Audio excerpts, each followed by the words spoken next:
আসসালামু আলাইকুম। আমি মনি, আমার পছুদের মা। তো রমজান উপলক্ষে যে খুব সুন্দর করে আমি সাজিয়ে একটা ভিডিও শেয়ার করছিলাম। তো এই যে টেবিল রান্নারটা রামাদান কারিম লেখা। তো এই টেবিল রান্নারটা আসলে আমি নিজে হাতেই বানাইছি। আজকে কিভাবে বানাইছি সেই ভিডিওটা আপনাদের সঙ্গে শেয়ার করব। তো দেখতে থাকেন, আর কেমন লাগে অবশ্যই কমেন্ট করে জানাবেন। আর চাইলে আপনারাও করে নিতে পারেন। তোমার মূর্তি এটা কি? এটা দাঁড়িয়ে আব্বু। কেন? কে দিতে?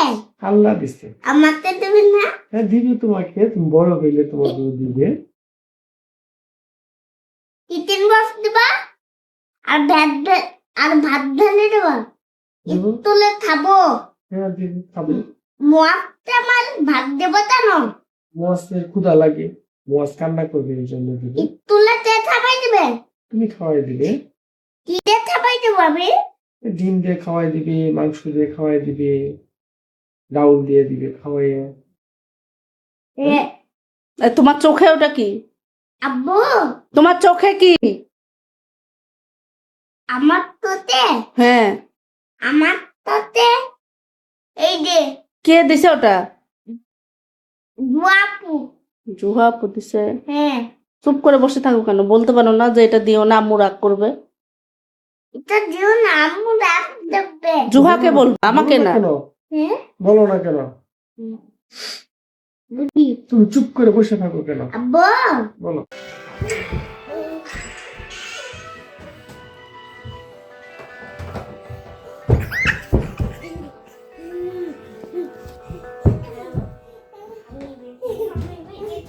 ব্যথা পাবে মুইন, ব্যথা পাবে মুয়াজ।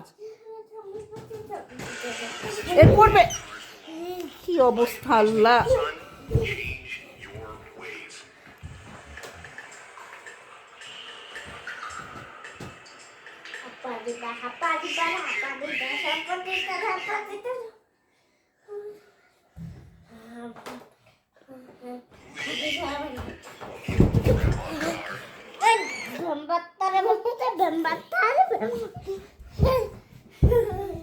একই জিনিস বারবার কতবার ভাল লাগে?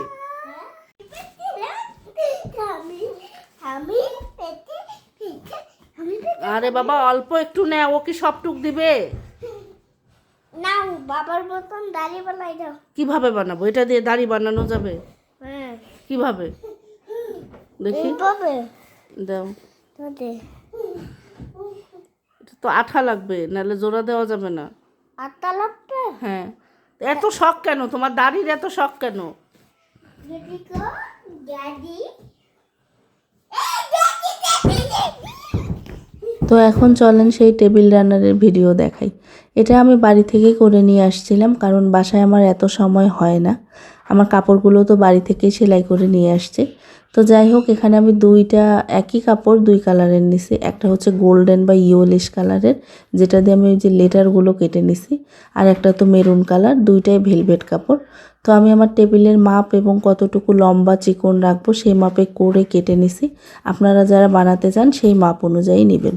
কাপড়টা নেওয়ার পরে আমি যে লেটারগুলো কেটে নিছিলাম, সেই লেটারগুলো এখন আমি আঠা লাগিয়ে একদম সিরিয়ালি খুব সুন্দর করে বসায় নেব। আর আঠাটা শুকানো অবধি হচ্ছে ওয়েট করব।